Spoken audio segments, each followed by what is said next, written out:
January 2003. A congregation of freezing mourners attend St Mary's Church on Greenwich Avenue to say their final goodbyes to Rushton Skakel.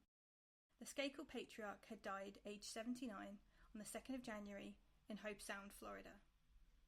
But his memorial was back in Greenwich. Rushton Skakel's large family were all there, with of course one notable exception, his son Michael. The previous year, Michael had been sent to prison for the murder of Martha Moxley back in 1975. While paying tribute to their father, Rushton's third son, John Skakel, said, quote, "In his last years, he faced the indignity of having his son wrongly accused. He chose not to get down on the level of those who have attacked the family." End quote. Yes, the Skakels still maintained Michael's innocence. There was no responsibility, no apology, and no consideration for Martha and her family. Behind the scenes, Michael's defence attorneys were working on his appeal, and publicly, RFK Jr. was continuing his rhetoric about Littleton. But 2003 was about to turn the case on its head. Suddenly, out of nowhere, 28 years after Martha was murdered, 3 new suspects appeared.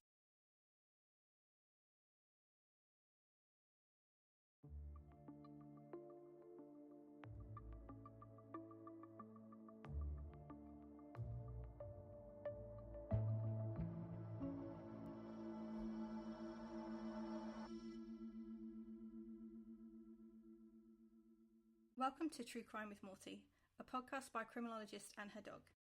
I am your host TJ, and this is Morty. Each week we'll be doing deep dives into murders and mysteries from around the globe, using my background in law and criminology to provide a full account of true crime stories. If this sounds good to you, please consider subscribing, and thank you for joining us today. In our previous episode, we covered Michael's trial and the guilty verdict that landed him in prison for 20 years to life. Many believe that Michael was the perpetrator of this horrid crime, but there were some unanswered questions, like when exactly Martha had been killed, or did Michael go to the Terrians and come back, or not? And if Tommy wasn't the guilty party, why did he lie about the last time he saw Martha for 25 years? And did someone help Michael after he killed Martha? Most people overlook these details as they felt the state had got it right, and due to the lack of forensic information at the time, and the amount of lying done by key witnesses, and the amount of time that had passed, some things would just remain a question mark in this somewhat mysterious case. After the trial, investigative journalist Len Levitt was writing his book on Martha's murder, and he decided to interview Thomas Sheridan, the former Skakel family lawyer. Sheridan had had a fallout with the family after he hired the Sutton associates, who inadvertently found information that implicated Michael in Martha's murder. So Thomas Sheridan hiring competent professionals led to him, quote, "ruining decades of friendship," end quote. Of course, the Skakels would find a way to make Michael killing Martha Sheridan's fault. As Sheridan himself explains it, the Skakels are, quote, "histrionic psychopaths. Their interest is only self-interest. They lack empathy for anyone but themselves," end quote. And remember, this guy, he's a friend of theirs, and he calls them psychopaths. But despite this fallout, Thomas Sheridan still believed that Michael was innocent. He told Len Levitt, quote, "Michael is a sociopath and a sick personality with a mental disorder, but he did not do it. He did not kill Martha Moxley," end quote. Sheridan believed that Michael was at the Terrians for part of the evening that covered the assumed time of death, 10 p.m. So he concluded that Michael could not have killed Martha. Despite this belief, he tells Mr. Levitt some truly disturbing things about Michael. The first thing he says is that he claims to have visited Michael at Elan with Father Connolly. This was after Father Connolly had been told by the counsellor that Michael had said he'd been covered in blood the night of the murder. Quote, "When we went to Elan, I spoke to Michael alone. Michael said, 'I was out that night. I might have done it, Mr. Sheridan. If she caught me whacking off, I might have whacked her,' end quote. But when Sheridan had pressed Michael on this and asked for details about how he cleaned off the blood and what he'd done with his bloody clothes, things like that, Michael didn't know. According to Sheridan, Father Connolly had passed this off as a guilt trip or some sort of fantasy, rather than Michael remembering what he had done, which is odd, given that Father Connolly had told the police about this when they began to focus on Michael, because he was concerned that Michael was involved. Before this conversation, Father Connolly was suspicious of Michael. In the early days of the investigation in the 1970s, he had wondered if Michael was involved due to his infamous temper, and the fact that Michael and Tommy had been spying on Martha and watching her undress in the days before the murder. Something the boys had confessed to Connolly. So I don't know why Father Connolly would have downplayed this conversation to Sheridan when it made him even more suspicious. But moving on. Sheridan also told Len Levitt that after leaving Elan, Michael was not cured. Which, I mean, obviously, who would be cured going to a place like that? So Michael had to continue treatment for years afterwards, and that he struggled in life, such as finding a career path, and he felt the Moxley case was hanging over him. Which is also odd because, again, he wasn't a suspect until the 90s, and yet it seems like he felt persecuted in the years following Martha's murder, despite the fact that no one was pursuing him for it. Once again, we see the consciousness of guilt that Frank Garr was talking about. According to Sheridan, Michael did continue to believe that he killed Martha. Quote, "If she was killed after 12:30, I am in deep shit." End quote. I don't get why the time matters. I mean, if you're innocent, then what's the time got to do with anything? He was supposed to be in bed then? I don't know what difference that makes. Particularly as until the 90s, no one even questioned his alibi. It was that he came home from the Terrians at 11 and he went to bed. So what does 12:30 matter? I don't really get that. But that's not the way an innocent person talks. None of that is how an innocent person would talk. So it was arranged for Michael to take the sodium pentothal, the truth serum, with Dr. Lessie.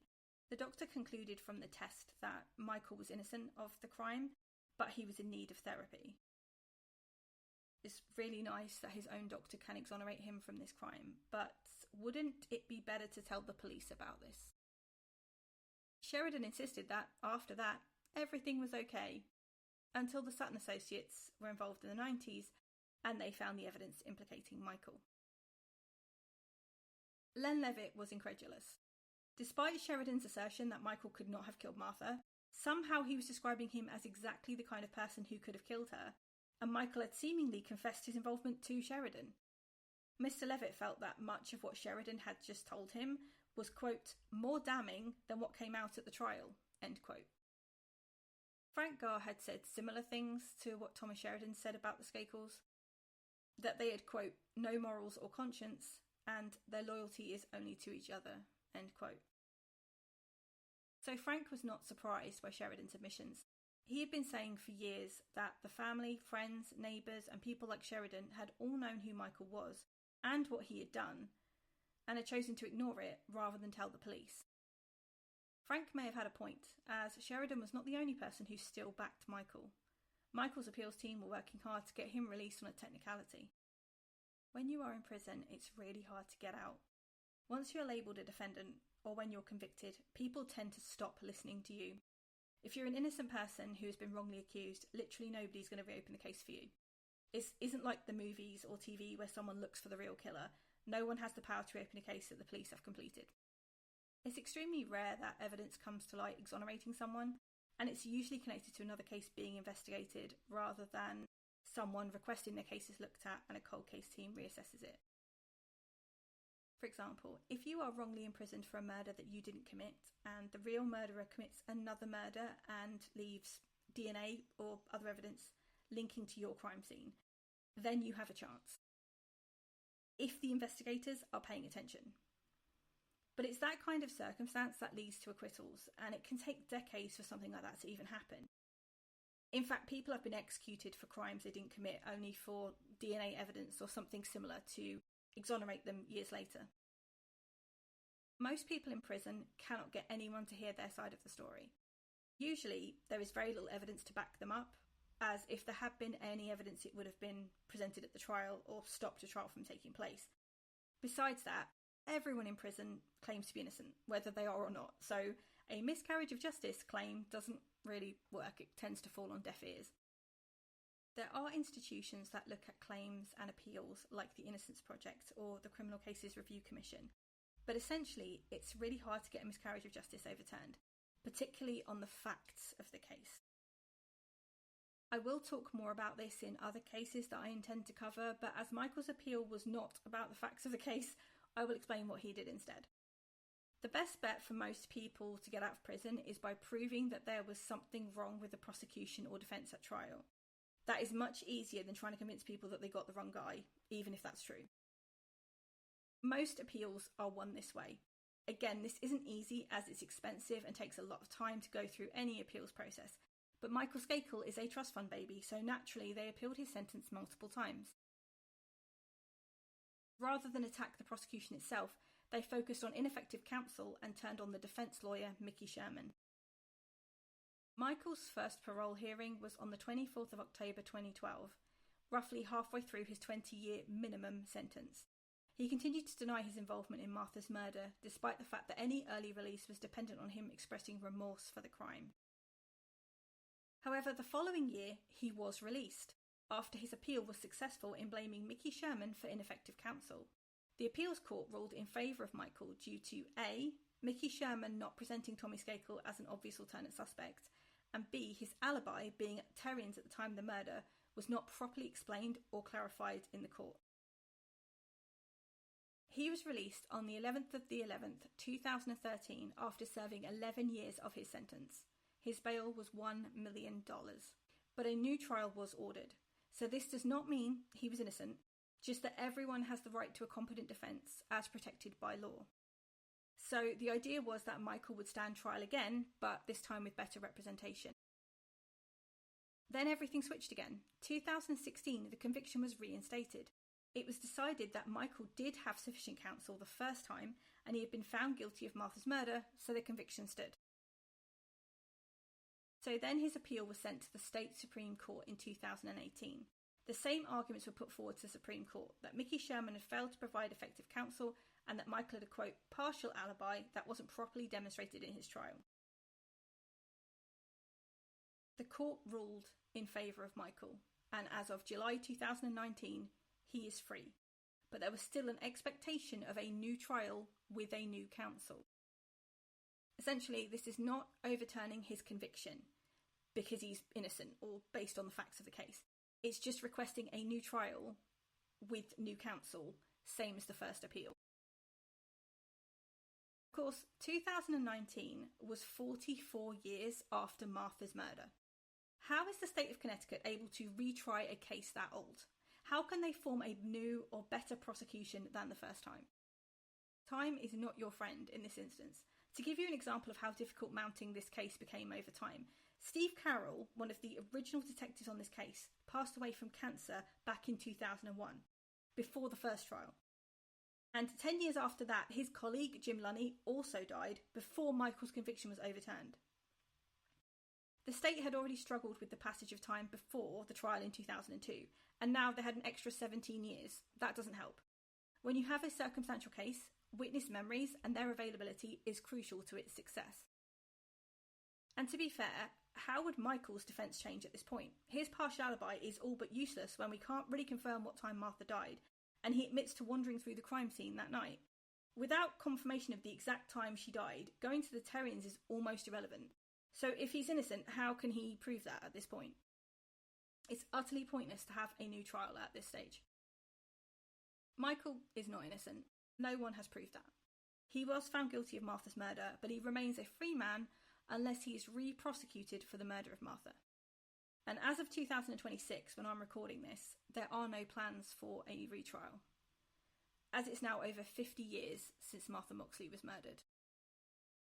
That should be the end of the story. The culprit was apprehended but released on a technicality. A lack of retrial leaves a disappointing conclusion to a very sad story. Except there's an added complication. Not only is Michael free, but his cousin is trying to shift the blame to other men. Robert F. Kennedy Jr. has done everything that he can to try and prevent Michael Skakel ever suffering an ounce of accountability. He blamed Ken Littleton for Martha's murder long after Ken was publicly removed as a suspect, and made outrageous claims about why Michael seemingly confessed in the Lan. But it didn't end there. In 2003, when Michael was beginning his sentence and the Skakel-Kennedy clans were mourning Rushton Skakel Sr., Robert Francis Kennedy Jr. was working behind the scenes to get his cousin out of jail, and he had a stunning new lead. A relative of Kobe Bryant, yes, the Kobe Bryant, claimed to know who killed Martha, and it wasn't Michael, Ken Littleton, or even Tommy Skakel. Nope, it was two men from Brooklyn who were not even mentioned in the case files. But RFK Jr. didn't let a trifling detail like a lack of evidence or rational thought get in the way of a good story. He ripped up his notes on Ken Littleton, pulled out his big box of crayons, ready to rewrite his new theory on what happened to Martha Moxley. Look out, Lord Blackadder, Baldrick has a cunning plan.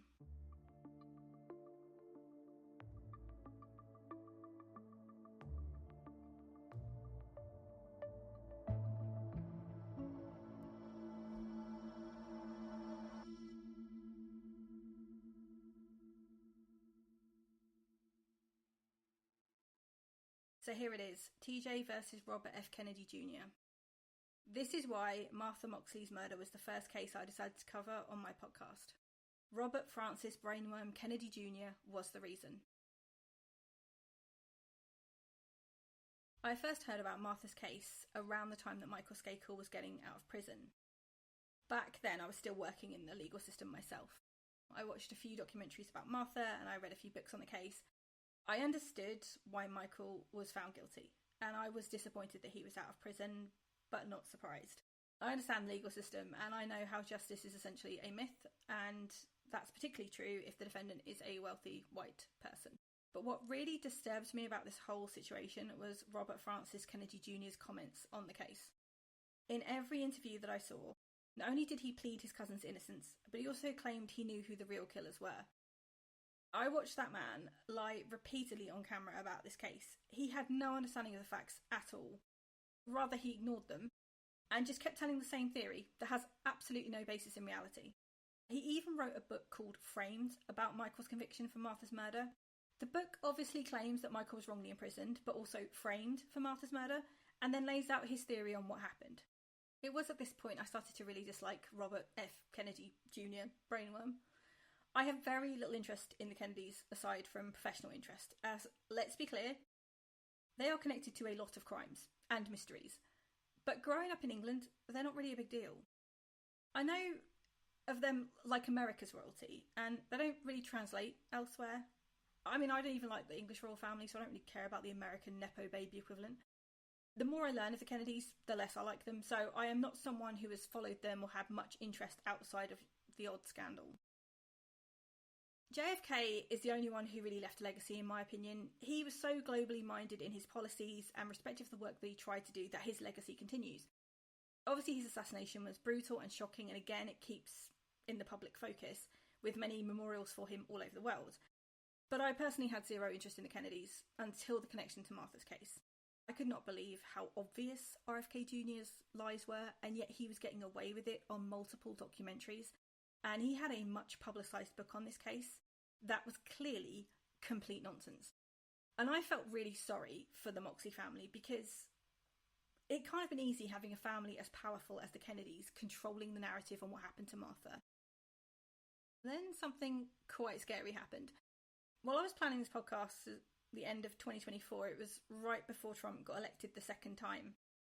Or rather, right before a ketamine-fueled moron called Musk allegedly rigged the election in favour of Donald Trump.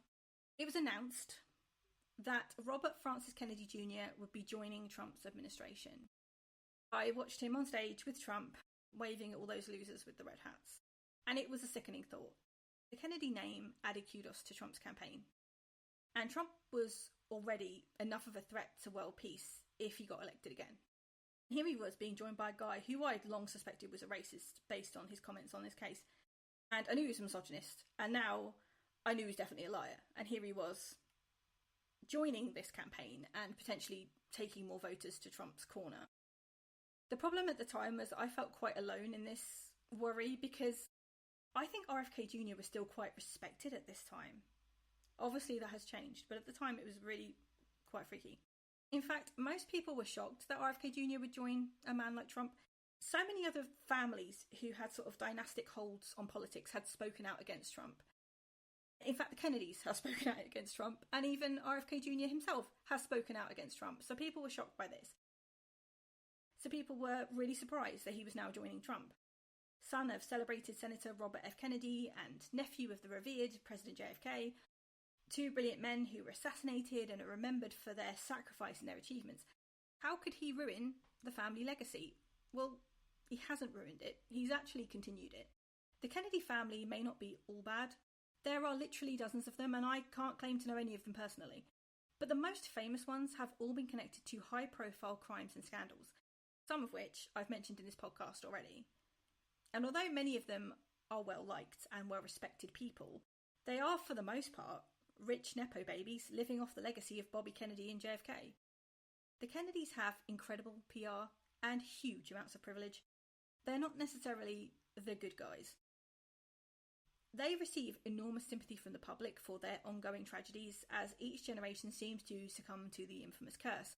However, many of the issues they have faced could have been avoided, and it's often forgotten how much suffering the Kennedys have inflicted on other people, including the two most respected ones, JFK and Bobby. Recently, a documentary, well, it's not really a documentary, it's a docudrama series, has been on that's about JFK Jr. and Carolyn Bessette. And it's caused a huge romanticising of the Kennedy clan, and particularly their relationship and marriage. But people seem to be glossing over the fact that JFK Jr. is the reason Carolyn and her sister are dead. He was flying them to a wedding in Martha's Vineyard, and the plane crashed into the sea, which obviously killed JFK Jr. and the Bessette sisters. It's really heartbreaking, it's horrible, it was an accident. But it could have been avoided if JFK Jr. had followed the protocols and procedures for flying. He didn't. He was essentially flying blind, and all three of them died as a result. At the time, he and Carolyn were having problems, and their marriage was potentially coming to an end. Which is why I'm shocked about all this recent propaganda about how they were the perfect couple. People are also claiming that his plane was shot down by the CIA or similar, and he was assassinated like his dad and his uncle were. Now, I appreciate that the Kennedy assassinations are a lot more complex than lone gunmen, but in JFK Jr.'s case, the black box recordings on the airplane, they confirmed that he crashed the plane rather than it had something external affecting the plane. The Kennedys are not the heroes that people perceive them to be. They are a family with more wealth and privilege than most of us can understand, but with all the same dysfunction and stupidity as found in any other family tree. So Robert F. Kennedy Jr. joining Trump's administration when it's built around racism, misogyny and lies was really more on brand for his family than people have realised. And as much as his cousin Carolyn Kennedy may call him out for being a quote monster, it doesn't change the fact that he is already destroying America's health, and no one will stop him or his family continuing in politics because they are all Kennedys. She enjoys that privilege just as much as he does. Robert F. Kennedy Jr. is not a doctor. He is an environmental lawyer. Yet he has been given the job of managing America's health, the Secretary of Health and Human Services. How many people from ordinary backgrounds could even hope to get a job like that, even with a background in medicine? And not only is he grossly unqualified, but doesn't even bother to try and follow normal procedure or protocol outlined by people who are qualified. This is the Kennedy privilege, being totally unqualified for a job, messing it up and still continuing to do what you like because of your last name. The Kennedys are not the only family to do this. Nepotism and privilege is a massive issue in our society. But you see my point. Robert F. Kennedy Jr.'s time as the Secretary of Health and Human Services will be remembered for all the wrong reasons. Since coming into power, he has advocated for people to stop using vaccinations on children despite vaccinating his own children. He has said Black Americans have stronger immune systems, and again, he's advocating for them not to be vaccinated. In an unrelated matter, measles cases have risen exponentially. He's proposed plans to take people off of medication for a variety of mental health disorders and send them to wellness farms, which sound an awful lot like plantations. And we all know what happened there. He has blamed Tylenol and circumcision for causing autism in children. He has advocated for the drinking of raw milk and went swimming in sewage with his grandchildren. Which I have to assume was an accident, because why would you do that? I mean, even if you're not the Secretary of Health and Human Services, I don't think you'd swim in sewage. Now, all of these statements about health are like the complete opposite of what medical professionals and scientists tell us, and not to mention what common sense tells us. So why is he telling the American public these things? The only conclusion I can draw is that he's deliberately gambling with the health of America, and he literally doesn't care how many American citizens die from this advice. The current issues with measles is evidence that my suspicions are on point. Vaccinations save lives. Anyone telling you otherwise is either an idiot or has an agenda that is not in your best interest, i.e. peddling wellness supplements.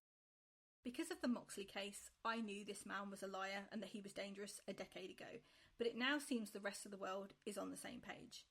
He has been heavily criticised for being involved in Trump's cabinet, and he regularly gets mocked and called out for his views on health and the recommendations that he's made, because they're clearly based in misogyny, ableism, white supremacy. They are not based on medical facts. The week of me recording this episode has been a stellar week for him. He has gone viral twice. The first time was for going on the Theo Von podcast for an interview where he said, quote, "I'm not scared of a germ. I used to snort cocaine off of toilet seats," end quote. They should put that on his tombstone. And once again, this is the man in charge of America's health. This guy. And then he released the video of him and Kid Rock. Not since the days of Two Girls, One Cup has the public so unanimously agreed that a video should not be viewed, and yet simultaneously felt compelled to send it to everyone they know so that we could all absorb the horror together. I am, of course, referring to him and Kid Rock recording themselves working out in a sauna, wearing jeans, before climbing into a hot tub together to drink milk. Kid Rock, who looks like the product of a relationship between an alcoholic rat and an STI, and Robert Francis Kennedy Jr., who looks like a baked potato that was accidentally dropped in the deep fryer, were posing with their shirts off, climbing into pools of water, wearing jeans, and doing homoerotic workout scenes, all in a bid to make America healthy again.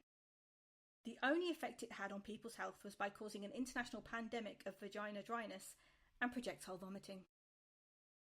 So I think by now we're all on the same page that Robert Francis Brainworm Kennedy Jr. is A, insane, B, a liar, and C, has only got to where he is due to being a Kennedy. And with that, I will now begin debunking his theory on Martha's case.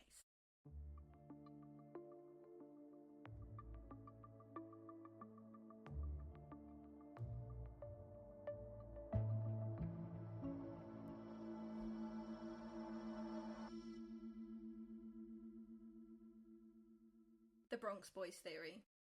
Hitano Tony Bryant, cousin of late basketball superstar Kobe Bryant, was a classmate of Michael Skakel's at the Brunswick School, and he lived in Manhattan in 1975. According to him, he had visited Belle Haven regularly to hang out with the kids there, and he knew Martha Moxley.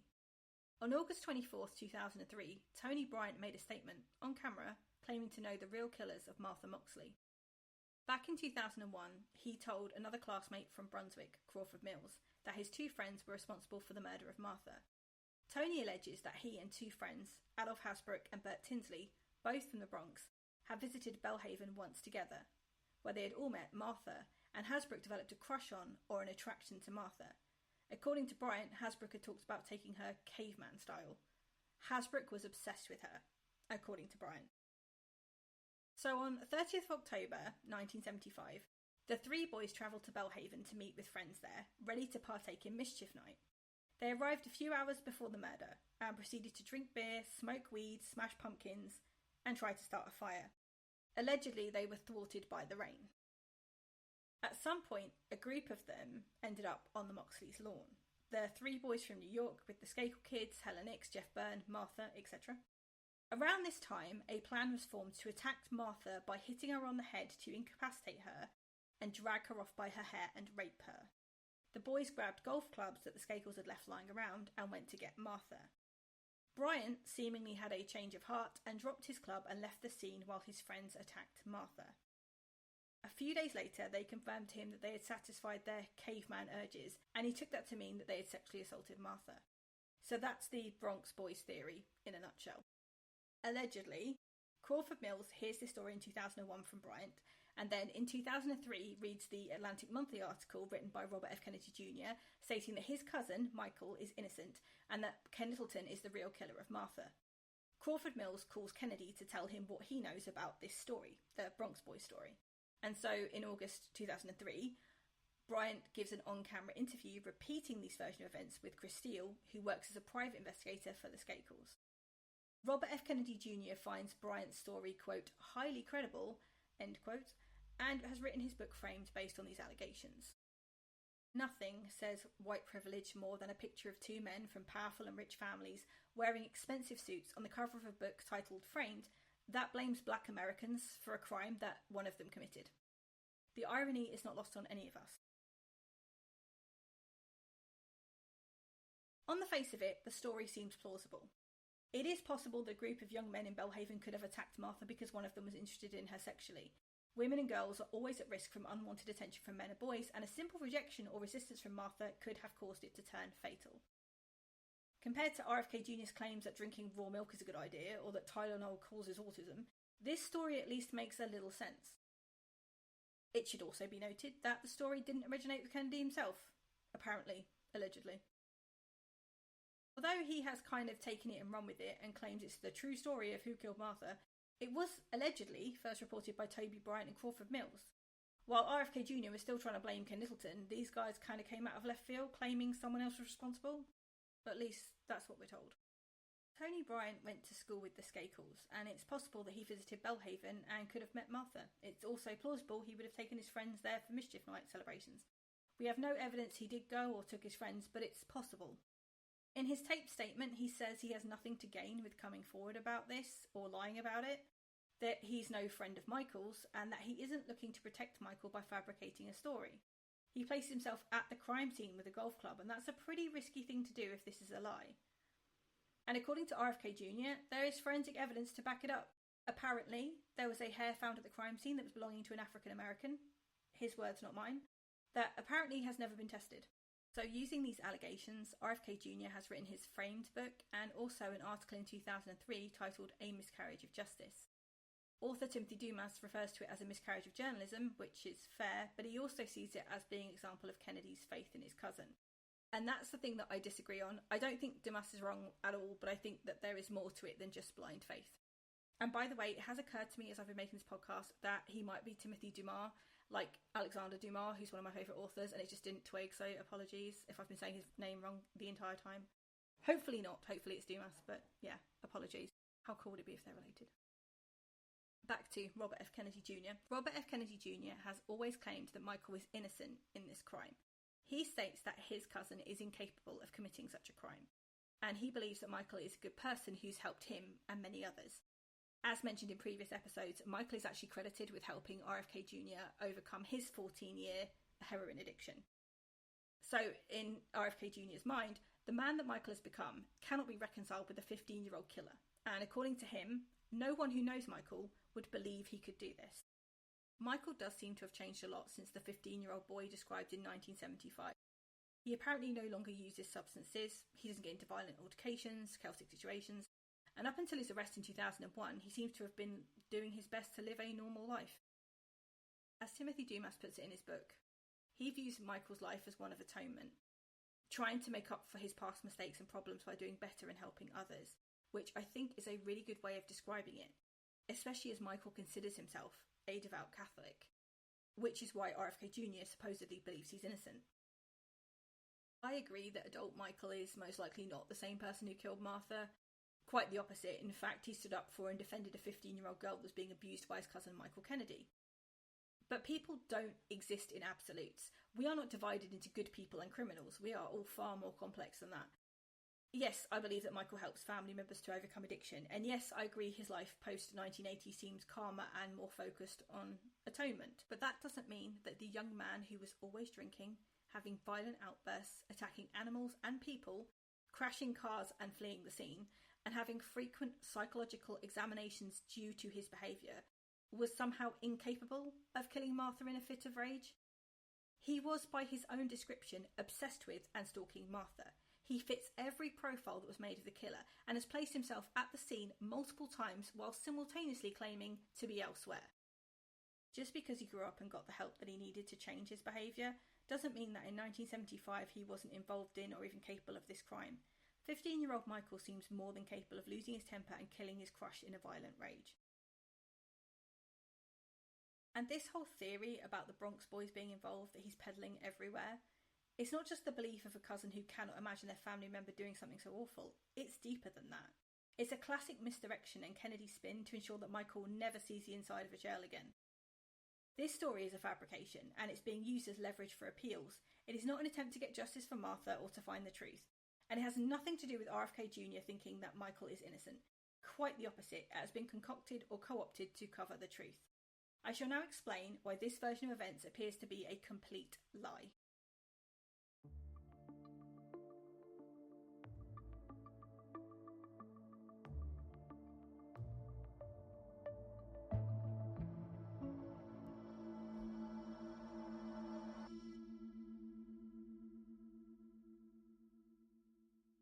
Let's start with Tony Bryant. The first thing you should know about him is that he has been convicted of fraud, armed robbery and burglary. So this is a man who's been found guilty of lying or misrepresenting the facts, as well as violence and theft. Apparently that's not all he's lied about. We aren't even really sure he is Kobe Bryant's cousin. Now, that doesn't mean that he's lying about the murder. We can't assume anything about his testimony based on his own history, but we do need to verify what he's saying about that night with the known facts of the case, as we would with any witness, but particularly one who's known for committing fraud. First problem with this story is a lot of the details don't match with the events of that evening. For example, him claiming that it was raining that night and it affected what they were doing. We know from the weather reports and witness statements that it didn't rain in Belle Haven the night Martha died. Only in the early hours of the morning of the 30th there was some rainfall, but not in the evening or early hours of the 31st. There are more problematic discrepancies than the weather. According to Tony Bryant, he and his friends were with the core group of teenagers that were with Martha the night that she died. Helen Nix, Jeff Byrne, the Skakels, etc. Yet all of these kids were interviewed and gave statements, some multiple times, and none of them mentioned Tony and his friends being with them. They don't come up in any witness reports at all, but they should at least be mentioned by the kids that were with Martha, as that is the group who Tony claims that they were hanging out with. In his account, Tony states that the girls took offence to something he and the guys said or did, and so again this encounter would have stuck out to everyone, and yet there's no mention of him or his friends in any witness reports. They were also not mentioned by the security firm who greets everyone entering and leaving Belle Haven. It seems very unlikely these guys wouldn't mention visitors like this to the police when Martha's murder was being investigated. And there's no indication that the boys snuck in and out, as A, the police found no credible evidence of trespassers in Belle Haven at all, and B, the boys were invited guests of kids in the neighbourhood, so they wouldn't need to sneak in and out. They would just go past the security checkpoints like any other guest who's going into Belle Haven. The next issue is that he claims that the group were hanging out on the Moxley property before the murder, and that is at odds with all the other witnesses who say that Martha and the group were all at the Skakel house and then in the Lincoln car and then went home separately. It simply doesn't fit with the timeline and the information that we have from all the other witnesses, the ones that we can verify were definitely there that night. Tony Bryant claims that his friends intended to rape Martha and were using the golf clubs to incapacitate her during the attack, and that a couple of days later they confirmed that what they had done, successfully assaulted Martha, quote, had their way with her. Now, we know that Martha wasn't raped as per her autopsy report. We also know that Martha's head wounds and stabbing were excessive force. She was fatally hit multiple times. So if these boys intended to, quote, have her caveman style, then why did they abandon the rape part and just bludgeon her to death? This is the issue we've had all along in this case. The motive for this murder has never made sense. If Martha had been raped, it would be obvious that her rapist had killed her to prevent identification for the crime, and it would mean that almost anyone could be a suspect. However, the excessive force used is linked to rage and aggression from the perpetrator and would still point to a close relationship with the victim. But the motive would be clearer. Martha was killed to conceal another crime, rape. But without the rape, why would these guys attack her like this? They would have no need to kill her if they hadn't actually assaulted her. This isn't logical. One would argue that two teenage boys holding golf clubs could have probably controlled Martha enough to commit that crime without the need to use any force. And if they did want to use force, then perhaps one hit with a golf club could knock her out. It seems very strange that this intention to sexually assault Martha morphed into a rage killing when it really didn't need to. And also, why did his friends then confirm the rape to Tony when we know that it didn't happen? I know teenage boys like to lie or exaggerate about sexual encounters at times, but this is a murder, and who would admit to that and claim rape when it just didn't happen? But assuming he's telling the truth and his friends did kill Martha and lied about the rape part, then how did he not realise that on the night? His friends go to get Martha with a golf club and he knows their intentions. She is horrifically beaten and stabbed and then dragged around her garden, causing blood to go everywhere. And yet after all this, his friends seem completely normal in their behaviour on the journey from Connecticut back to New York. He doesn't ask them about what happened until a few days later, and they weren't like covered in blood or acting different at the time. No. I'm expected to believe this is a credible story. Tony Bryant also states that initially he was part of a plan to rape Martha, but at the last minute he drops the golf club and leaves Hasbrouck and Tinley to it. Which is terribly convenient for him, isn't it? But assuming he's telling the truth and he really didn't take part in what he claims his friends did, then why did he remain silent for 25 years? Well, obviously to avoid trouble for him and his friends. But then why, when another man has been arrested, does he have a sudden crisis of conscience and decide to tell his story to another friend? Where does the sudden altruism come from? And to be fair, is it altruism if you tell a friend and not the police who could potentially stop the trial? He wasn't saving an innocent man by gossiping to a mate. The timing of this coming to light is crucial for me, December 2001. Right as Michael is facing legal action for the crime, Tony Bryant tells Crawford Mills, who in turn tells Mickey Sherman, who apparently ignores him, and then Mills tells Robert F. Kennedy Jr., but only after Michael is convicted in 2002. Then Bryant does his recorded interview with the Kennedy Skakel investigator in 2003. Bryant's interview with the Skakel investigator is after everyone knows the details of the night Martha died, as by this point everything has been released at the trial. Despite getting the details wrong in his account, anyone could have looked up what happened to Martha, as it was public knowledge by then. His story all comes out as Michael is convicted, not before, which is significant, and I will explain why in a minute. And if the timing wasn't suspicious enough, why did he give his interview on camera for the Skakels, but refuse to testify to what he knew and said on that recording? His refusal to testify is due to his claim that his knowledge or involvement in this case has been, quote, blown out of proportion, end quote. What does blown out of proportion mean? He's on camera claiming his friend did it, so what has been blown out of proportion? Why won't he testify to it in court? Is it because the story's a lie? When Tony Bryant decided to come clean about this incident, he didn't tell the police or the prosecution or even the Skakels. He told Crawford Mills, who again didn't tell the police. He told Mickey Sherman, Michael's defence attorney. According to Mills, he had told him before the trial, but Mickey dismissed him. We'll get to why he dismissed him in a minute, but my initial question is, why did they report this then, in the early 2000s and not before? If the answer to that is Michael was wrongly accused, then why not push harder to get the truth out? And why did they report it in this manner and not to people in authority? Why didn't Tony Bryant tell anyone else? Why not call Unsolved Mysteries or the State Attorney tip line back in the 90s? Why didn't Crawford Mills tell the police what he knew when Mickey Sherman dismissed him? If they wanted to help Michael and get the real killers held accountable, why not tell people who could actually do something about it?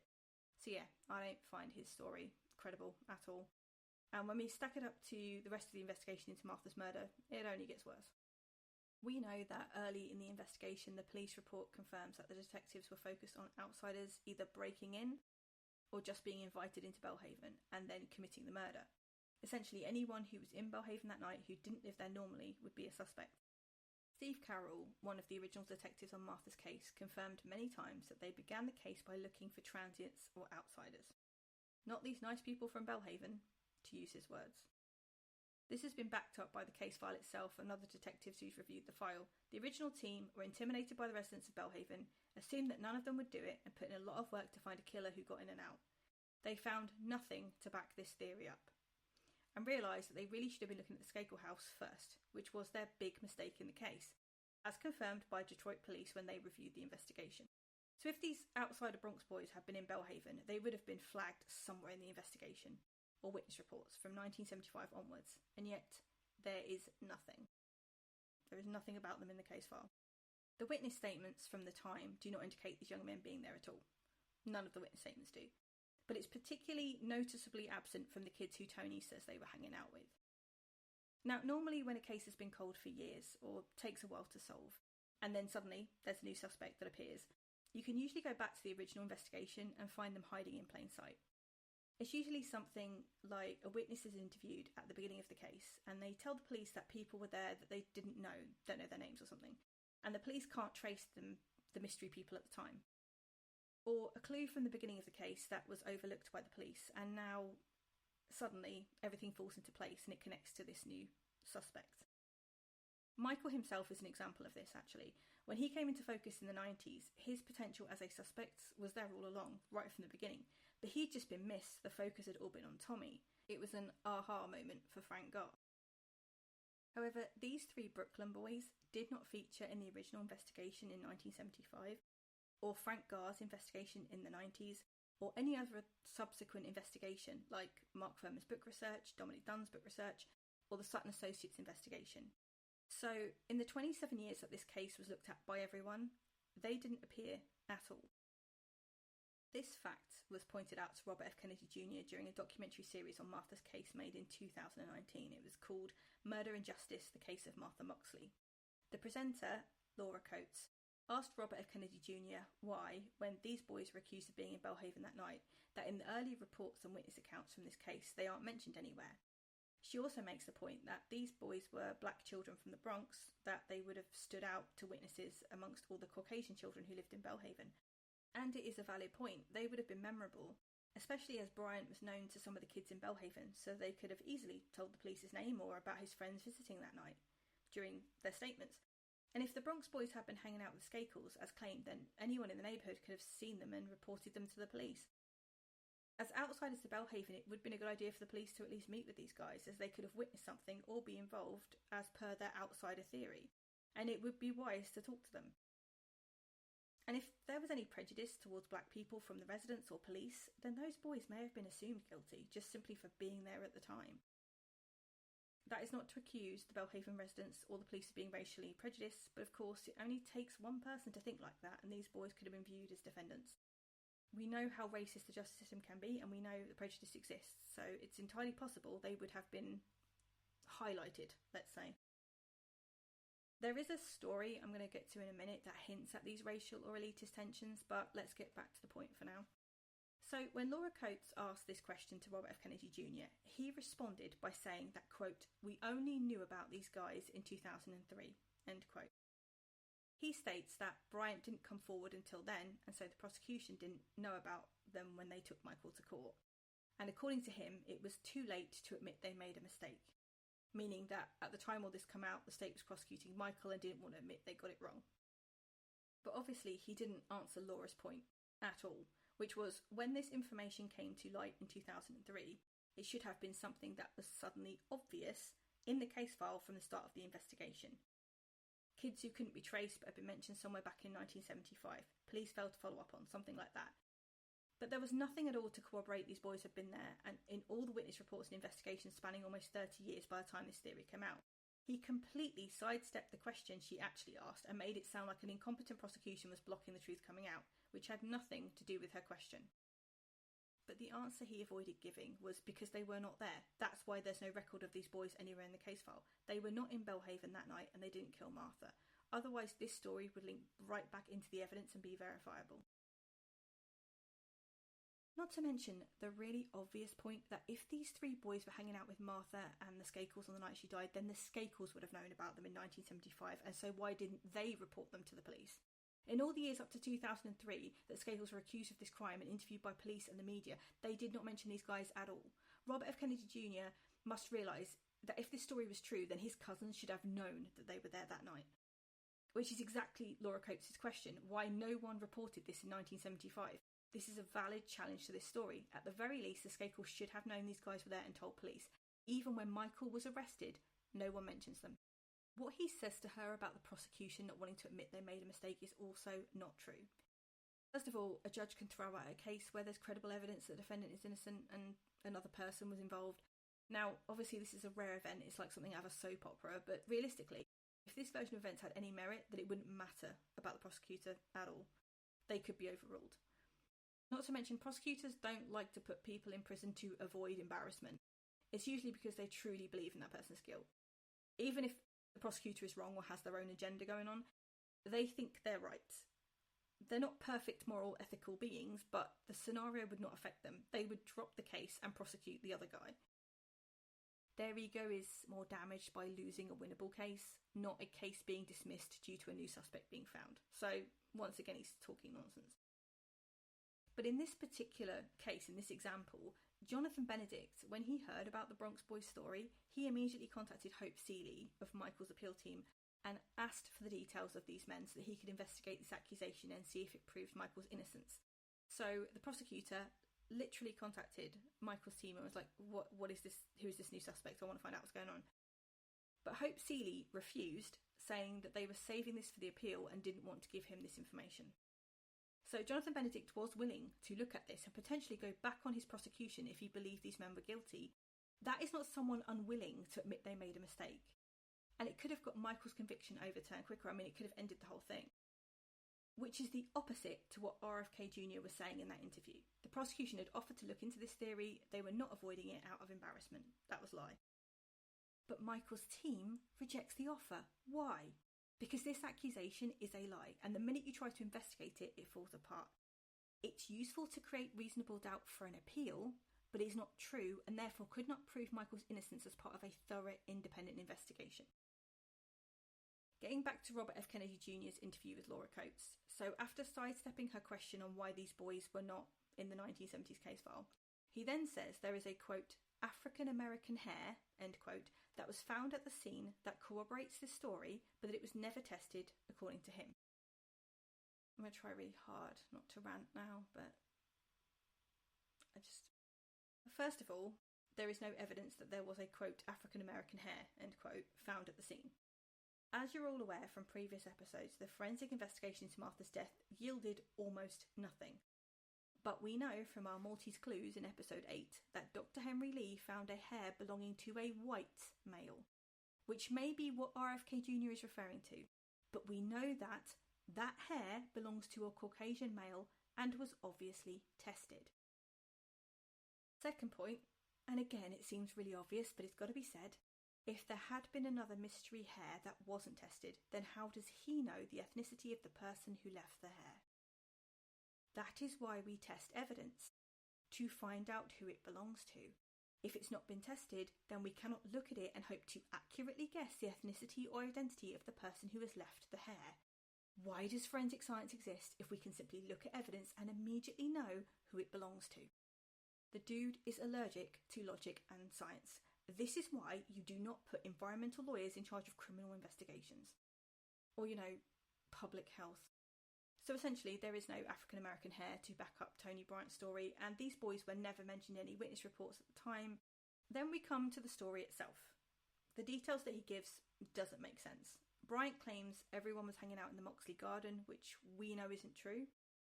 In the hours before the murder, the group of children he claims to be with are in the Skakel house and then the Lincoln car. And prior to that, they were in separate groups, but they were not on the Moxley property.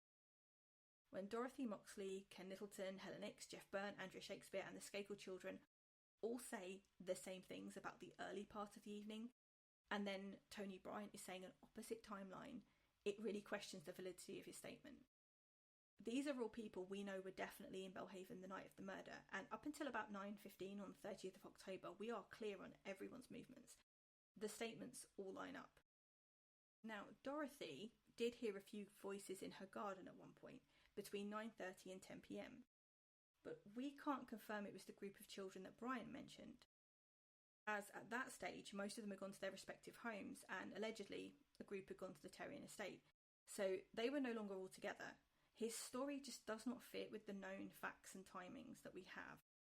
Then we come to the murder itself. We've already discussed this a little bit, but to review, according to Bryant, his friends intended to rape Martha after incapacitating her with the golf club. So why then did it turn into a murder? They didn't complete the rape, but they beat her so severely. Why? It doesn't make any sense. We discussed the motive in previous episodes and how it's unlikely a stranger did this to Martha. The level of rage that was used indicates a personal connection, and the attack seems unrelated to sexual assault or other stranger motives like a robbery. It's also concluded by independent experts that the killer knew Martha and was most likely a resident of Belle Haven, who knew the layout of the Moxley property, and that the motive was a personal one, someone who was angry at Martha, possibly rejected by her romantically or sexually, but not the result of a rape. These three boys from the Bronx were not planning on asking Martha to do anything that she could reject. They were allegedly going to force themselves on her using a weapon. and they didn't have a relationship with her. They may have met her before, but they weren't close friends or neighbours. So the level of rage involved and lack of follow-through on the rape makes absolutely no sense at all. Why kill her if the rape didn't occur? Or why beat her so badly prior to attempting a rape and then abandon that rape? 2 or 3 teenage boys with golf clubs could easily have controlled or subdued Martha and be able to carry out this hideous plan. I mean, 2 guys with golf clubs coming towards her, the threat alone would be enough for compliance. And if she resisted, 1 hit with the club and she probably wouldn't have been able to defend herself. It wouldn't require much more violence than that. And yet they abandon the sexual assault and just attack her head. Why do that? There's no explanation for that. This motive didn't make sense when people like Ken Littleton were being accused, but it makes even less sense for these boys. 2 or 3 of them armed with golf clubs intent on a rape suddenly decide to just beat her instead. No, the crime scene doesn't lie. This was a rage killing, not a rape. So if you are keeping track on the means, the motive, the opportunity, you will realise that we can't prove they were in Belle Haven as no one saw them there. Even the kids that knew them. So no opportunity. If they aren't in Belle Haven and they don't have the means to kill her, the murder weapon was of course a golf club belonging to the Skakels that was left at the scene. And finally, their motive doesn't add up. Instead of committing a rape, they brutally murdered her for no reason and then claimed they raped her to their friend. And of course, in terms of forensic evidence, there is none. The only random hair in the case has been tested and belongs to a Caucasian male, and it wasn't even found at the crime scene. So it's essentially irrelevant. Before I forget, let's talk about the possible elitism and racism in Belle Haven in 1975. Over the years, there's been allegations about it being a place for rich white people, and that rich people of other ethnicities have felt excluded or uncomfortable, which I won't get into as this series is already so long and there have been quite a few accusations. But we do know there are some issues back in Martha's day too. Remember back in episode 2 where we discussed Martha's autopsy, and there was an officer there who called Dan Hickman, who was a bit freaked out when he recognised Martha. Officer Hickman didn't know Martha personally, but he had met her once before. In the summer of 1975, Officer Hickman had been sent to a large beach in Greenwich. It's Greenwich Point, or Todd's Point as it's known. And he was there to monitor who was using this beach. Despite it being a public beach, the people of Greenwich had closed it off to non-residents. You were only allowed there if you were a local person who lived in the Greenwich area.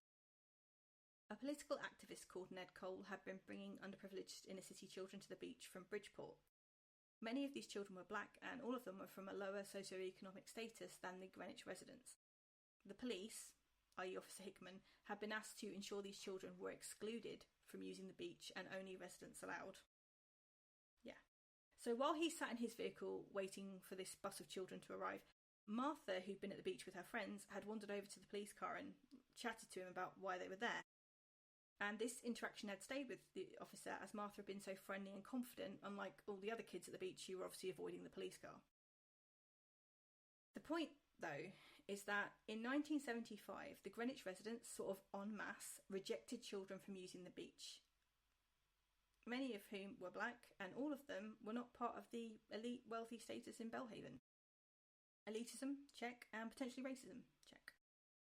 So it's not a massive leap to assume that 3 black boys from New York hanging around Belle Haven on the very night of a murder would have been noticed and reported to the police, either by the residents or the security guards. Belle Haven residents seem to be very clear on who the outsiders were, and the police, who were looking for outsiders, would have been notified. The police investigation is of course not the only inquiry done into Martha's murder. As already covered on this podcast, we have the Mark Furman investigation. He concluded that Michael was the killer, independently of the police investigation. But even more damning for the Bronx Boys theory is the investigation by the Sutton associates who were hired by the Skakels. As we've discussed previously, the Sutton report was supposed to find evidence that Ken Littleton was a serial killer, but in reality, all it did was find evidence that Michael and Tommy were lying and potentially involved. If trained investigators who were hired by the Skakel family did not find evidence of the Bronx Boys, then surely they weren't there. Not to mention the Academy Group report, which was included in the Sutton investigation, confirmed that Martha knew her killer personally and the person was most likely from Belle Haven. This investigation, in the 1990s, pointed everyone away from strangers and people like Ken Littleton and highlighted the possibility that it was a Skakel due to the changing stories from the Skakel family and Michael admitting to being at the scene and masturbating. It also reinforced the point that the focus of the crime was the kill, not the rape. which means that the Sutton report also points away from the Bronx boys for the exact same reasons as it removes suspicion from other suspects. The crime was committed by someone Martha knew, who lived in Belle Haven, and killed her because of rage, not to conceal a rape. In short, aside from Tony Bryant making this claim, there is no evidence that these boys were in Belle Haven on October 30th, 1975, much less that they committed a horrible child murder. And Tony Bryant will not even testify to his version of events, and says his knowledge about this crime is, quote, exaggerated. There is no evidence to back up the Bronx Boys theory, which leads most experts on this case to believe the whole thing was completely made up, despite Robert F. Kennedy Jr. writing a book about it, and appearing on every documentary made about Martha's case, insisting that this is what really happened. But then, why would someone confess to this? Why would someone tell an old friend and then go on camera and give a taped statement? Why would RFK Jr. claim this is the truth when it so obviously isn't? False confessions are a huge problem in criminal investigations. Mostly it's when a police officer or an investigator has coerced someone into confessing to a crime they didn't commit. But law enforcement also has the issue that sometimes people confess to crimes that they know nothing about. Usually it's the result of complex psychological issues, and it's fairly obvious to the police the person isn't involved, but it does happen. Sometimes people confess. However, in this instance, this confession is not due to police pressure or a mental health disorder. All evidence points to this being a planted story to create reasonable doubt for Michael's appeals. There is nothing to back up this claim, and therefore these accused men will never be prosecuted for this crime. The only evidence is literally the word of one witness who won't testify under oath that any of it is true. The police and prosecution cannot do anything without at least having that testimony, and there is no corroborating evidence in the case file. You couldn't take this to court. But it is a useful distraction for whenever Michael had an appeal. It was something to throw out there as reasonable doubt. And now that he's free, this theory distracts people from the connection between Martha and the Skakels, and by extension the Kennedys. Rather than being the perpetrator of this crime who got early release, Michael appears to be yet another victim of the crime. He was the wrongly accused man who spent a decade in prison. The Kennedy curse strikes again. While his cousin, Robert F. Kennedy, is telling the truth about what really happened to Martha, his book and all his documentary appearances make him seem like an authority on this case, rather than a snake oil salesman who invents forensic evidence. It's like when a celebrity is in trouble. So, you know when someone famous is accused of sexual harassment or they're caught taking drugs or something and everyone's talking about it, and then you go to Google their name to find out what happened because you don't know what everyone's on about? If they have a good PR team, you will find the internet is suddenly flooded with articles and reels and blog posts and videos about them, but not about what they're in trouble for. It's some random information that is barely of interest, like a sentence about how they bought an ice cream last week is stretched into like an entire blog post, and you're left asking who writes this crap. Like, what is this? I mean, now we're all like, is that AI? Who's made up this shit? The reason that PR firms do this is that when you Google their client to find out about the time they punched their assistant, you will actually first be confronted with a bunch of information that's like irrelevant and boring and pointless, but acts as like a barrier to you finding out what the actual drama or crime is. It's their hope that it will blow over and they can continue the career without getting cancelled, because most people will miss the gossip or the facts about what has happened in amongst all these stupid fluff pieces. Defence attorneys do similar things to protect their clients' interests and present them to the court and the public in a certain way. And if there are any other suspects in the case, then pointing the finger at them is a great way to distract from your client. The courtroom is essentially two sides telling a story, and the most believable story wins, whether it's true or not. It's all about presentation and spin. The Kennedys are a family of lawyers, politicians, and celebrities. They are very familiar with these concepts, and they have incredible PR. This is why this story was either invented by them or used by them despite its lack of credibility, as the way to defer Martha's story away from Michael. The Skakels, and now the Kennedys, have interfered in this investigation from the start. Michael and Tommy were protected from scrutiny, and the police were not given accurate accounts of the night from the very beginning.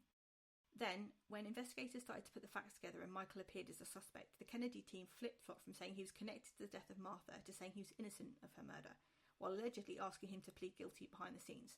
As we've discussed previously, this seems an attempt to keep the Kennedy name from being associated with child murder. Robert F. Kennedy Jr. has been vocal about this case, while seemingly ignoring all the facts, and first accusing Ken Littleton publicly, and then proclaiming it was definitely these guys.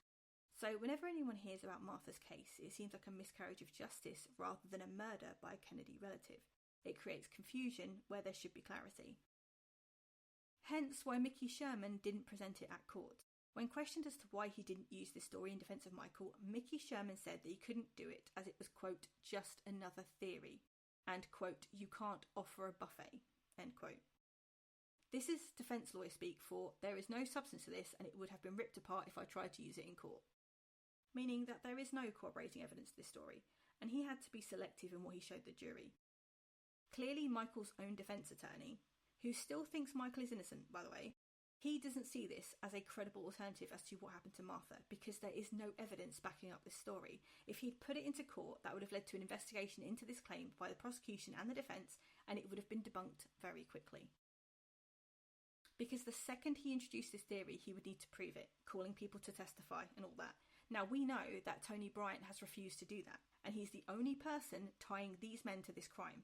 And assuming he could get him on the stand, it would mean that the prosecution would be notified to cross-examine and would of course look into the theory themselves, which would have been disastrous for the defence. In the courtroom, he would have had to back this up with evidence, which you can't do because it's simply not true. But these allegations can be put in a book or talked about on a podcast or on a TV show, and the public get to hear about it and potentially think it's true without it being investigated or corroborated. Put simply, these men, Hasbrouck and Tinley, will never be prosecuted for this crime as there's no evidence at all that corroborates Tony Bryant's claim that they are the real killers of Martha. There is no evidence they were in Belle Haven that night and nothing that connects them to Martha's death. Tony Bryant went on camera to record his claim, but he's refused to testify to this or make an official statement, and states it's been blown out of proportion. However, this claim is useful for creating reasonable doubt in the minds of jurors, or the general public, about Michael's culpability in this crime. It's been over 50 years since Martha was murdered. At this stage, it's incredibly unlikely that Michael will be tried a second time for her murder. So he's released now, which to a lot of people would mean he's innocent, even though that's not quite why he was released. And then there's this story floating around that it was actually these boys from the Bronx and not Michael. So this combination kind of creates the notion that Michael was wrongly imprisoned in the minds of the general public, especially as it contains real elements from Martha's case that can make it seem more real and potentially not a lie. For example, one of the main mysteries about this case is the other three boys conspiracy. If you remember in previous episodes, we discussed how two different men have claimed they heard three boys conspire to kill Martha.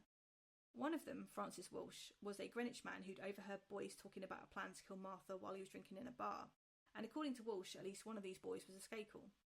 The other person was Paul Terrian, who was the step-uncle of Jimmy Terrian, and he claimed to know about a skakel plot to kill Martha involving three boys.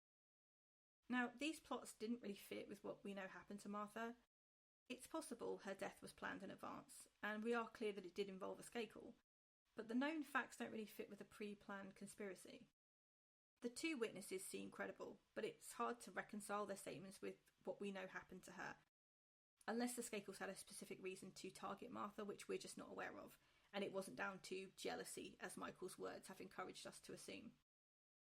Based on all my research into this case, I think the prosecution's theory that Michael killed Martha in a fit of rage that was unplanned makes the most sense.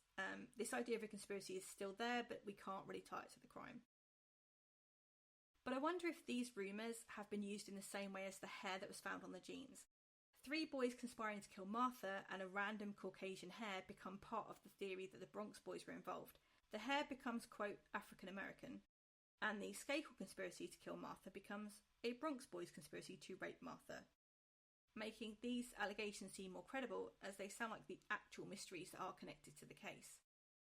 Even the Bronx and Manhattan linked back to the phone call and the letter that the Moxley received the week after Martha's murder. Someone claiming they had info about the murder called from Manhattan, New York, and then a letter arrived from the Bronx, New York, claiming that a Kennedy nephew killed Martha. Again, these communications allege skakel involvement, not Hasbrouck or Tinley, but these little mysteries in the case are made to look like links to the boys, despite actually indicating the opposite. This narrative creates reasonable doubt in the court of public opinion, as when you watch a documentary about Martha or you research her case, this theory is out there, and when you combine it with Michael's early release, it can seem like the real killers were the Bronx boys, particularly given how incompetent the police are known to be, and the Greenwich police admitting that this case was way over their heads at the beginning. People are willing to believe that Michael could be wrongly accused. It's unlikely to be used as a defence in court, if Michael was ever prosecuted again, it doesn't really stand up to investigation. As we've discussed, it falls apart as soon as you try to corroborate Bryant's account, and he won't even testify to his account. But in terms of PR and spin and protecting the Kennedy Skakel image, it's perfect. It's a mirage to keep Michael out of the spotlight or cast doubt on his guilty verdict. That is what it's perfect for, creating reasonable doubt to stop Michael being held accountable or the Skakels and Kennedys being tarnished with this crime. It's something to point at and deflect with whenever Martha's name is mentioned. So what about the alleged killers themselves? What have Adolf Hasbrouck and Bert Tinley said about the case? Mostly they've remained quiet. Apparently Hasbrouck has been asked about the event and was accused of not being able to keep his story straight, but he was being asked about whether he attended Mischief Night in Belle Haven 28 years earlier. Understandably, he had no memory of being there or not. If he was there and killed Martha, then he's not going to confess to that, especially not after all this time. But equally, if he's innocent, then how is he supposed to remember a random night 28 years later? Or now 50 years later? That night may have had significance to people close to Martha and remain etched in the minds of witnesses and residents of Belle Haven, but to someone unconnected to the case, how would they ever remember anything specific at all?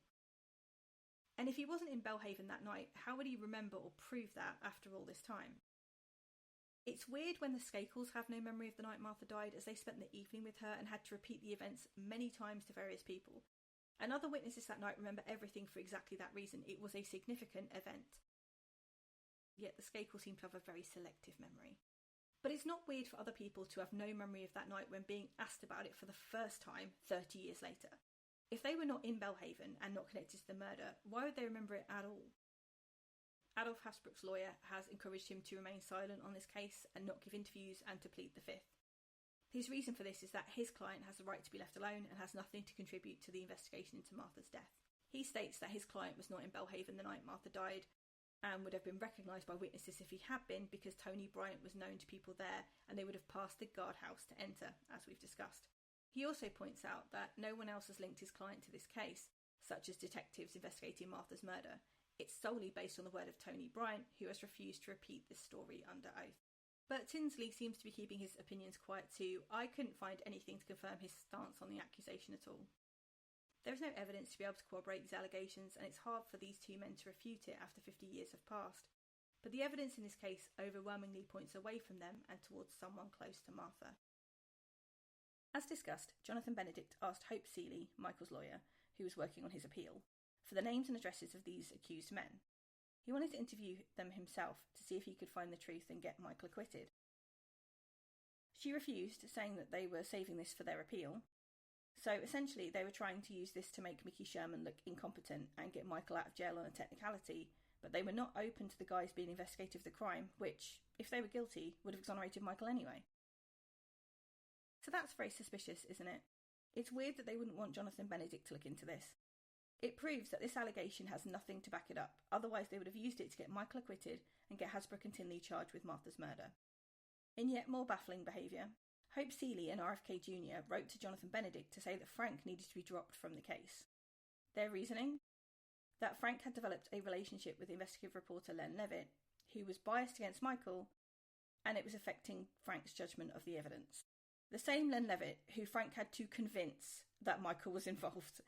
In his own book on the case, he talks about how he had always suspected Tommy, based on the information that he had, and initially he wasn't convinced it was Michael at all, even after the Sutton reports came out showing the boys had lied about that night. So Mr. Levitt wasn't a proponent of the Michael did it theory. He had to be convinced of that. Ironically, Len Levitt had been referenced as writing, quote, the best and most balanced account of the case by RFK Jr. himself in the Atlantic Monthly article he wrote. But now suddenly, Len has so much bias that he's turned the lead detective against Michael. The hypocrisy is at least consistent. As Frank Garr puts it, the Skakels and Kennedys first went after Ken Littleton, claiming that he killed Martha, and then they went after Krebs and Murphy of the Sutton Associates when they could only find evidence linking Skakels to the crime. Then it was Thomas Sheridan for hiring Krebs and Murphy, then Mickey Sherman for not being able to keep Michael out of prison, and finally they go after Frank. They want the detective who solved the case removed because he put together the case against Michael. No matter what the evidence showed, they would never admit that Michael did it, and would keep attacking everyone else and coming up with alternate ideas until something stuck or people were just exhausted by it. The The Bronx Boys is the latest ideation of this. They can't prove they were there is no evidence they're involved in this crime, there is nothing that you can do with this story. But they will keep yelling it to create a distraction. They are simply the latest scapegoat the Kennedys and the Skakels used to protect themselves from the stain of Martha's murder. The reason it bothers me is that this story has no real credibility, and yet it's presented as the truth of what happened to Martha.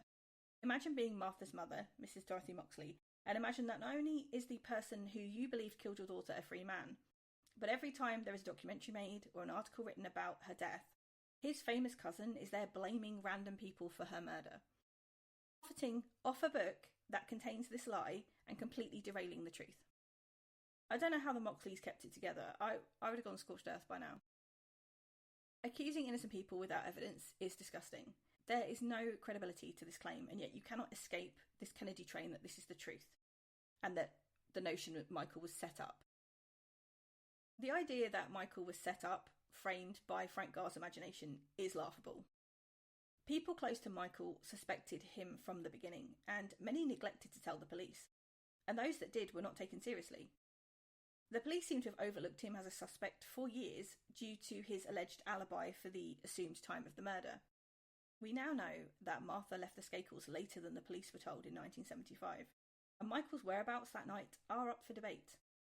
The police didn't know any of this at the time though, so they didn't pay any attention to him. When Frank got the case in the early 90s, he had a bit of a question mark around Michael, based on the lack of investigation into him previously. He was a person of interest along with others, but then Michael and his brother Tommy seemed to virtually hand the case to Frank through their own words and actions. The Sutton report and Michael's book notes provided Frank with information that no investigator had had before, and when he went on Unsolved Mysteries, all the tips were about Michael. He didn't frame Michael, he simply reached a logical conclusion based on everything that was in front of him. And it wasn't just Frank who saw it that way. Jonathan Benedict presented evidence at trial that Michael was lying about going to the Terrians on top of Frank's investigation. And of course Dominic Dunn and Mark Furman have also publicly accused Michael in their own research. Tommy was the favourite suspect of the police for a long time, and yet when he was interviewed by reporters in the 1990s and asked about memories of Martha and that night, what does he say? I didn't like her, ask Michael. The other long-time suspect in this case, Knittleton, had firmly defended Tommy for years, insisting Tommy was with him at the suspected time of death, and denied his own involvement, saying that he never even met Martha. But in the aftermath of the murder, he had told police he had concerns that Michael was involved. It seems odd to me that these two people who were both accused of this crime had individually referenced Michael rather than, say, blaming the other one. Tommy may not have directly said Michael was involved, but he clearly indicates that Michael was, of all the Skakels, the one closest to Martha or had the most interest in her. While Knittleton expressed concerns Michael was involved due to Michael's violent tendencies that he and many others have witnessed. Robert F. Kennedy Jr. paints a picture of nobody ever suspecting or believing Michael had done this, but that is simply not true. Just about everyone who knew him had suspicions, including his best friend. It was only the police who were in the dark about him. Frank Gar and other people who have outed Michael as Martha's killer are not fantasists. The evidence is right there. If you remember our Maltese clue about the Kennedys flip-flopping over Michael's guilt, RFK Jr. is doing the same thing with the suspects in this case. It's anything to steer people away from the Kennedy name and put the spotlight elsewhere. According to Michael Skakel, the Kennedys used Martha's death to discredit him when he assisted his cousin's victim.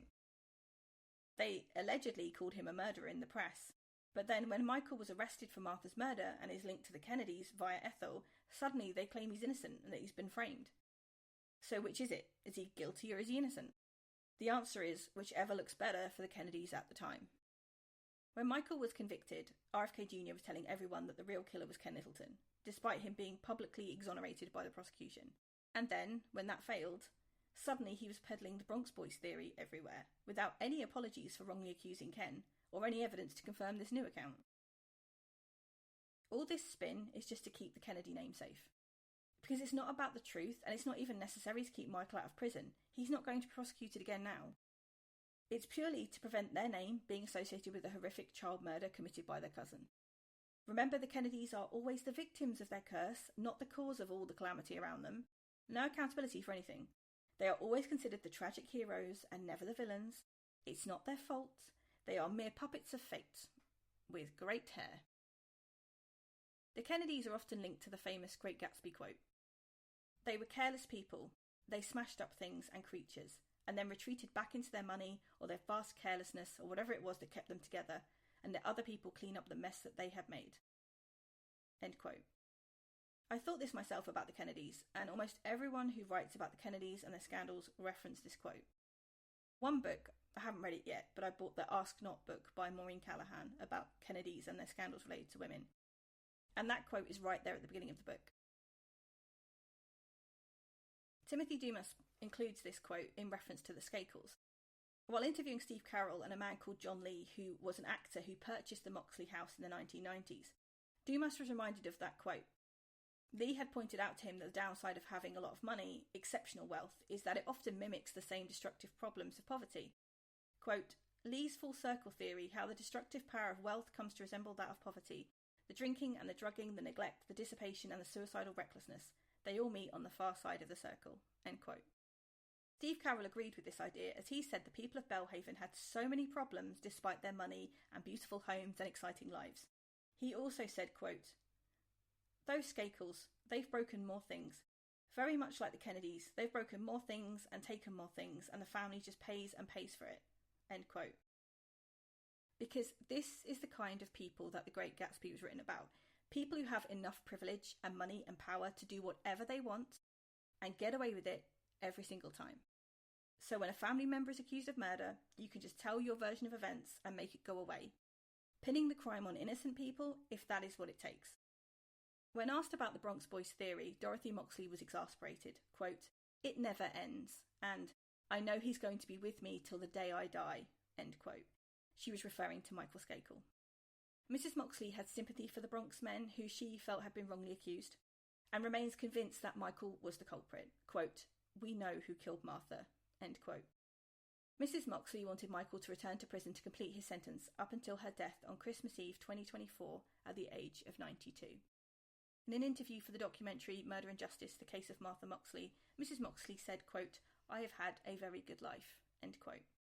I'm glad Dorothy had a good life. She deserved it, and her whole existence should not surround Martha's death.